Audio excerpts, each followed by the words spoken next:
You don't make it to 50 and just get old, you transform.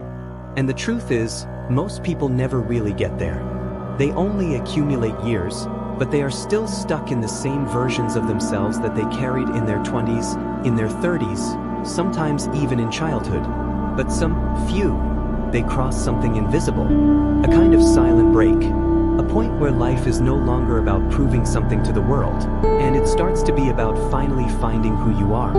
Carl Jung believed that the second half of life was not a continuation of the first, but a completely different calling, a call that few heed. Because heeding this call requires abandoning masks, illusions, expectations. It requires looking inward without running away. And most are not willing to do that. Most prefer to remain busy, distracted, anesthetized. Because to stop means to face. But if you've made it this far, if this type of message finds you, perhaps you are already beginning to notice something that can no longer be ignored. There is a strange sensation that begins to emerge over time. As if what used to make sense, no longer filled. The same conversations become shallow. The same achievements seem empty. You start to realize that you've spent years trying to be accepted, trying to fit in, trying to live a life that felt right, but which, deep down, was never totally his. And that hurts. Because realizing this is admitting that part of your life was built on expectations that were not yours, about patterns that you inherited, about versions of yourself that you created to survive and not to live. And this is exactly where the rarest transformation begins. Most people, when they feel this emptiness, try to fill it quickly. They buy things, look for distractions, enter new cycles, anything that prevents silence. Because silence reveals. And what he reveals is not always comfortable. But some do the opposite. Some stop. They begin to observe. They begin to move away from the noise. They begin to question, not the world, but themselves. Who am I without all this? What really matters now? Which still makes sense? And what am I carrying just out of habit? And these questions change everything. Because for the first time, you stop living automatically. You start to see patterns. He begins to realize how many decisions have been guided by fear. How many choices were made to please, to avoid rejection, to maintain an image. And that creates a shock, a kind of silent awakening. You start to realize that the version you've built throughout your life, it's not who you are. It's just who you needed to be. And that's the moment when many people retreat. Because deconstructing one's own identity is scary. It's like losing your ground. It's as if everything you believed yourself to be began to unravel. But those who continue, those who do not shy away from this process, begin to access something extremely rare. They start to become real. Not perfect, not superior, but real. They stop seeking constant validation. They stop molding themselves to fit in places where they never belonged. They stop chasing after things that no longer make sense. And little by little, they begin to build a life more aligned with what they feel, and not with what is expected of them. And that changes the way they see everything. Relationships are no longer a necessity, and they become a choice. Silence is no longer uncomfortable, and it becomes peace. Loneliness is no longer fear, and it becomes space. And perhaps most importantly, they stop running away from themselves. Because for most of their lives, most people live exactly like this, running away. Running away from feelings, traumas, internal truths that have never been faced. But there comes a point when running away is tiring, in which sustaining a false version of oneself becomes more painful than facing the truth. And that's when something changes definitively. You start to look at your own shadows. Not the ones you show to the world, but the ones you've always hidden. Insecurities, fears, resentments, repressed desires, everything you learn to hide in order to be accepted. Jung called this the shadow. And according to him, what you don't face within yourself ends up controlling your life unconsciously. But when you decide to look at it, when you stop running away, something powerful happens. You recover parts of yourself that were lost, parts that were rejected, parts that have been silenced, parts that were hidden so that you could adapt to the world. And by integrating these parts, you become more whole, more aware, freer. And this is rare, extremely rare. because most people spend their entire lives avoiding this process. They prefer to maintain a stable image than to face their own truth. They prefer to live on automatic than to go through the discomfort of transformation. But those who cross, they will never be the same again. Because once you start to really see yourself, there is no way back to the illusion. After that point, something inside you no longer accepts going back. Not because you decided it rationally, but because it simply can't be done anymore. It's as if a layer has been torn from your eyes. What once seemed normal, now it seems empty. That which you once tolerated, now it begins to bother deeply. And this creates a silent conflict. Because at the same time that you start to see yourself more clearly, you also begin to perceive the world around you differently. People who used to make sense, they no longer do it. Environments that once seemed comfortable, now they seem suffocating. And then a strange sensation arises, as if you were walking away from everything.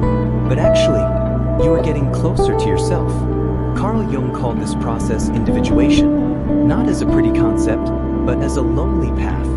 A path where you stop living as an extension of external expectations, and it begins to become that which has always been within you, waiting to emerge. And this path is not easy, because it requires courage to let go of old versions of yourself. It requires maturity to accept that not everything you have built needs to be maintained. And above all, it requires honesty, a brutal honesty with himself. You start noticing patterns that have been repeating themselves for years, relationships that followed the same script, mistakes that came back with different faces, situations that seemed like coincidence, but that, in fact, were reflections of something inside you that was never resolved. And that can be uncomfortable, because all of a sudden, you realize that it's not just the world that has shaped you. You also participated in this. You also made choices, even if unconscious. You also kept yourself in places where you shouldn't, out of fear, out of attachment, out of the need for acceptance. And accept that, it's liberating. But it's also heavy. Because now you can't fool yourself anymore. You begin to realize that the responsibility for your life has always been in your hands. And that completely changes the way you see the past, and above all, the future. But here's the most important point, the point that really separates those who become rare from those who remain imprisoned. Most people, when they get to that level of consciousness, he gets into conflict and tries to go back to what he was before. They try to distract themselves, to convince themselves that they are exaggerating, that it is just a phase, anything not to completely go through this process. But those who continue, they start doing something that changes everything. They begin to let go, not just material things, but of identities, of the role they played, of the image they sustained, of the constant need for approval, of the urgency of being understood by all. They begin to understand that not everyone will follow this transformation. And that's okay, because growing, it often means walking alone for a while. And this is perhaps one of the most difficult moments, because human beings have been conditioned to seek belonging, to feel accepted, validated, included. But when you start to become who you really are, you inevitably fail to fit in many places. And this may seem like a loss, but actually it's selection. You stop fitting in to start truly belonging. And little by little, something begins to change inside you. You no longer feel the same need to prove yourself. He no longer feels the urgency to answer everything, to please everyone, to be understood all the time. You begin to realize that your peace is worth more than any external validation. And that creates a kind of silent force, a different presence. People are starting to realize, even if they don't know how to explain, there is something in you that has changed, something more solid, more centered, less reactive. And this does not come from outside. It comes from within. It comes from the fact that you finally started to align with who you are and not with whom they expected you to go. But this process still has one last stage, a stage that few truly reach. Because it is not enough just to know yourself. It is not enough to just move away from what no longer makes sense. There is something even deeper, something that Jung considered the true goal of life in the second half. Integrate all that you are, light and shadow, strength and fragility, past and present, accepting that you are not just one thing, but a set of experiences, mistakes, learnings, contradictions. And by accepting this, you become whole, without having to hide parts of yourself, without having to hold masks, without having to live divided. And it is at this point that something rare happens. You stop fighting yourself, and for the first time, he begins to live in peace with himself. And when you get to that point, life is no longer a race. You no longer feel that constant urge to achieve something, to prove something, to become something in the eyes of others. Because deep down, you begin to realize that everything you have spent your life looking for has always been inside.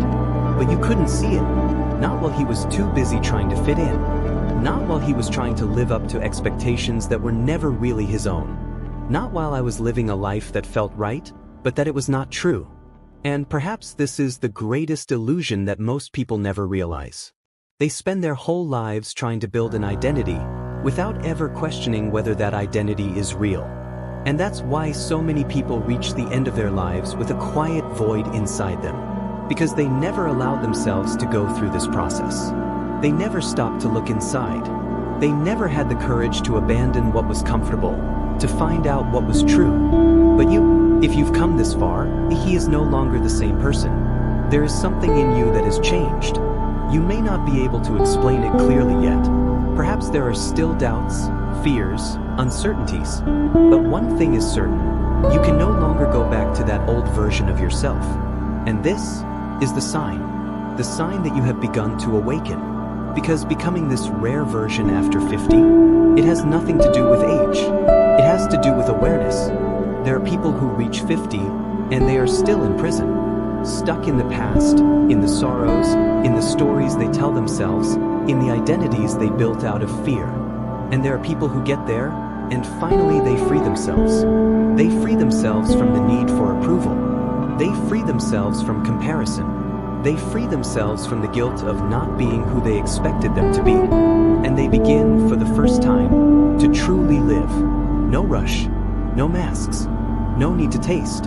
And that creates something that can't be faked. A presence, calm, a clarity that does not depend on the external world. Because when you become whole, you no longer need to complete yourself through anything. And that changes everything. Relationships are no longer neediness, and they become connection. Work is no longer just survival, and it becomes expression. Time is no longer an enemy, and becomes an ally. And perhaps most importantly, you stop being afraid of yourself. Because for a long time, that was the biggest fear. It was not failure. It was not rejection. It was looking inside, and not liking what he would find. But now, you understand. You understand that everything you avoided, it was part of you, and that only by accepting this, you could become complete.